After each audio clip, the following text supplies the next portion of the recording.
আসসালামু আলাইকুম প্রিয় শিক্ষার্থী।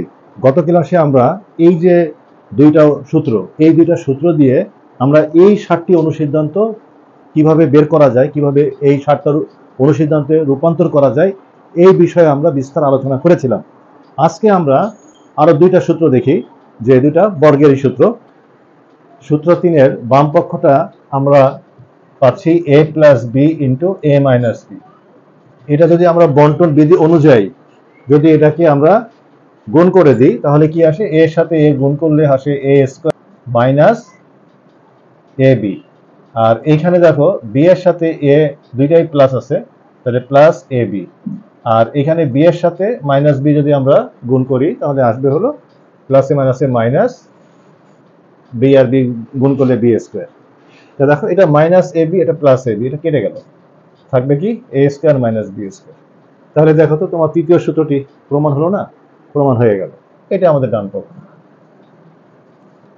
সুতরাং আমরা দেখলাম আমাদের যে তৃতীয় সূত্র, এই সূত্রটি আমাদের প্রমাণ হয়ে গেল, a plus B into A minus B is equal to A square minus B square. এটা ঠিক একইভাবে আমরা যদি 4 নম্বর সূত্রটা প্রমাণ দেখতে চাই, একইভাবে করা যাবে। এবার আসো 4 নম্বর সূত্রের প্রমাণটা দেখি। বাম পক্ষে আছে x plus a into x plus b. X এর সাথে এক্স যদি আমরা গুণ করি, তাহলে আসবে হলো এক্স স্কয়ার। এক্স এর সাথে যদি বি গুণ করি, আসবে হলো আমাদের এক্স বি।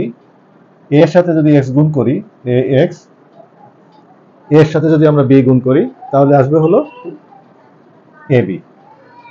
এখন এখান থেকে আমরা এক্স কমন নিতে পারি, x square plus a plus B into x plus a b. এ দুটা পদ থেকে আমরা যদি এক্স কে কমন নিই, তাহলে এখানে এ প্লাস এখানে বি থাকে। তাহলে দেখো এই যে তোমার এই সূত্র 4, এটা প্রমাণ হয়ে গেল ডান পক্ষ। তার মানে আমাদের সূত্রটা প্রমাণ হয়ে গেল। অতএব আমরা x plus a x plus b is equal to লিখতে পারি x square plus a plus B into x plus a b. এই সূত্রের বৈশিষ্ট্য হলো প্রথম পদের মিল পাবা আর দ্বিতীয় পদে মিল নাই। সেক্ষেত্রে আমরা এই সূত্রটা এভাবে বলি যে প্রথম পদের উপরে বর্গ প্লাস দ্বিতীয় পদদ্বয়ের যোগফলের সাথে প্রথম পদের গুণ প্লাস দ্বিতীয় পদদ্বয়ের গুণফল। শিক্ষার্থী, এবার আমরা এই বর্গের সূত্রকে সম্প্রসারণ করি।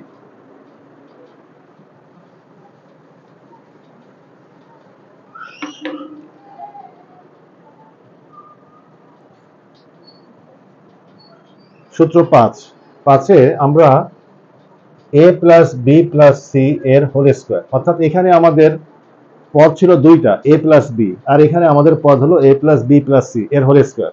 এর যে সূত্র, এর সূত্রটা আমরা এইভাবে লিখি যে a square plus B square plus C square plus 2 into A B plus 2 B C plus 2 C A. এটা হলো আমাদের পদ যদি তিনটা থাকে, সেক্ষেত্রে তিনটা পদের বর্গ করলে আমাদের সূত্রটা হলো এটা আসে।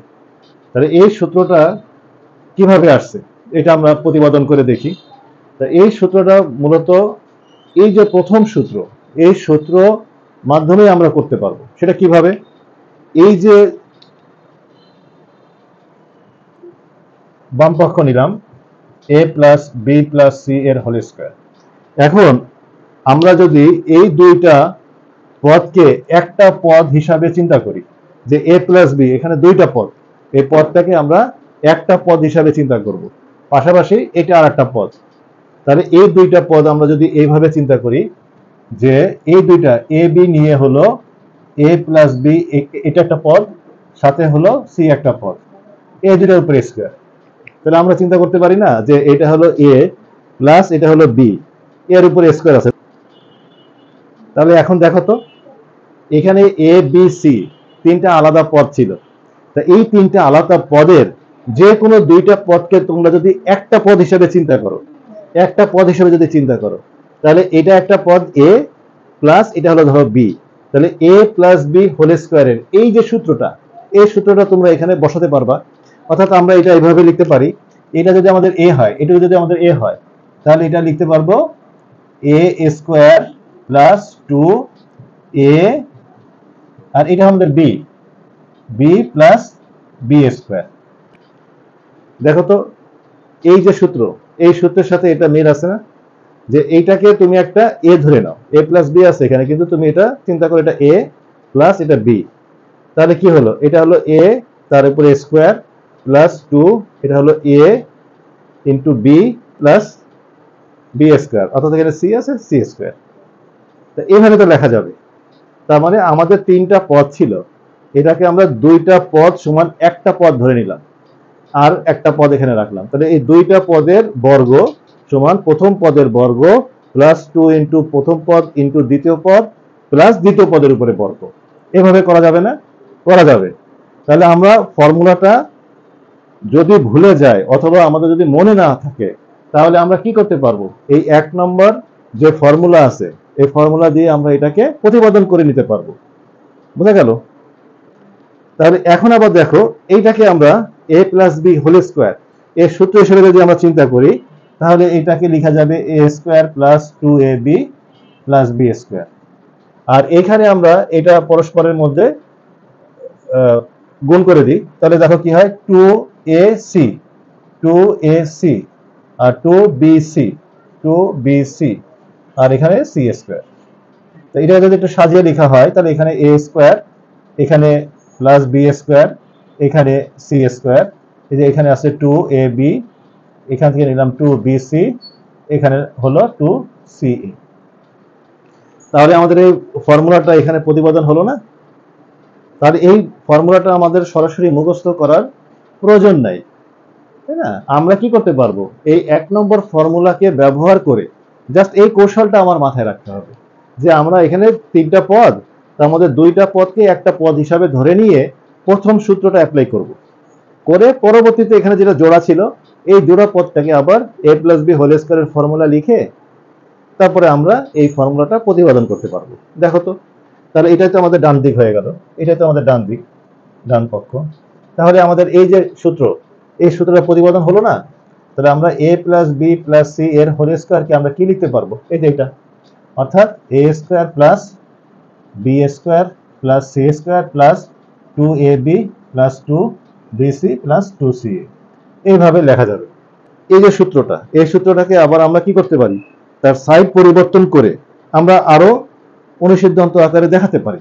যেমন আমার একটা অঙ্কের ক্ষেত্রে যদি a square plus B square plus C স্কোয়ারের মান বের করতে বলে, তখন আমাদের এইটাকে বাম দিকে রেখে বাকি অংশটুকু ডান দিকে রাখলে আরেকটা সূত্রের রূপান্তর হলো, যেটাকে আমরা আরেকটা অনুসিদ্ধান্ত হিসাবে দেখাতে পারি। দেখো, এটা আমি একটু দেখাই দিই তোমাদের। এই যে ফর্মুলাটা, এই ফর্মুলাটাকে আমি এখন সাইড চেঞ্জ করে লিখব, অর্থাৎ এই যে ডান দিক, ডান দিকেরটা a square plus B square plus C square, এটাকে আমরা বাম দিকে রাখলাম। এটা সমান আমাদের বাম দিকের যেটা, সেটা আমরা ডান দিকে রাখলাম, a plus B plus C এর হোল স্কোয়ার। এখন আমার ধরো এই অংশটুকু আমার দরকার, a square plus B square plus C স্কোয়ারের মানটা দরকার। তাহলে এই অংশটাকে আমরা শুধুমাত্র বাম দিকে রেখে এই বাকি যে তিনটা পদ এখানে আছে, এই তিনটা পদকে আমরা ডান দিকে সরিয়ে নেব। ডান দিকে আমাদের a plus B plus C whole square আছে, তার সাথে এই তিনটা পদ যদি এই পাশে আসে, তাহলে এই তিনটার আগে প্লাস চিহ্ন আছে, ওই পাশে গেলে মাইনাস হয়ে যাবে, minus 2ab minus 2bc minus 2ca। তাহলে দেখো তো, a plus B plus C এর হোল স্কোয়ার, এখান থেকে যদি মাইনাস 2 কমন নিই, তাহলে ab plus BC plus ca। তো এইটাকে আমরা একটা অনুসিদ্ধান্ত বলতে পারি, এটাকে একটা অনুসিদ্ধান্ত বলতে পারি। তাহলে এই যে অনুসিদ্ধান্ত,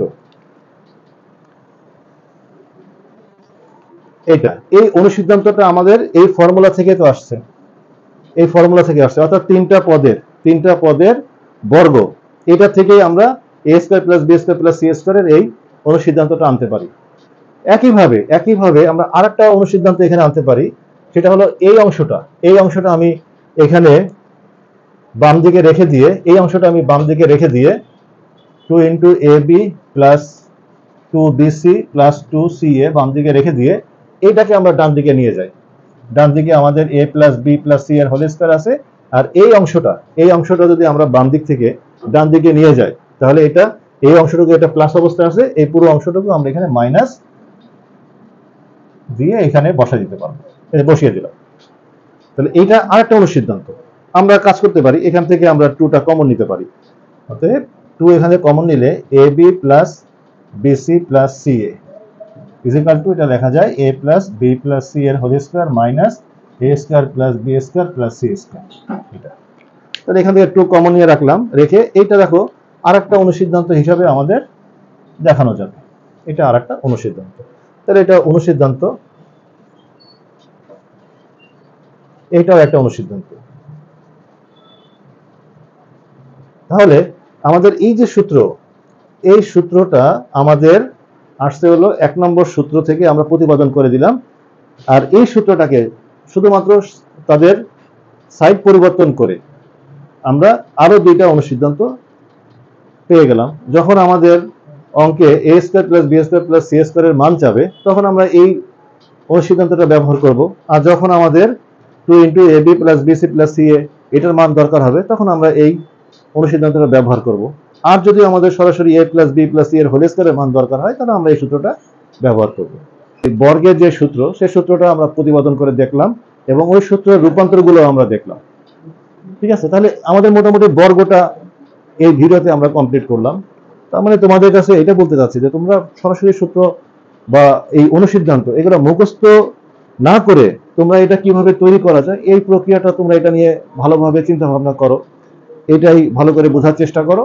তাহলে সূত্রগুলো তোমাদের মনে থাকবে, আর তোমরা মুখস্থ করতে গেলেও ভালোভাবে মুখস্থ রাখতে পারবা। কোথায় প্লাস হবে, কোথায় মাইনাস হবে, এটাও তোমাদের কখনো ভুল হবে না। ঠিক আছে, তাহলে আজকে এই পর্যন্তই। আল্লাহ হাফেজ।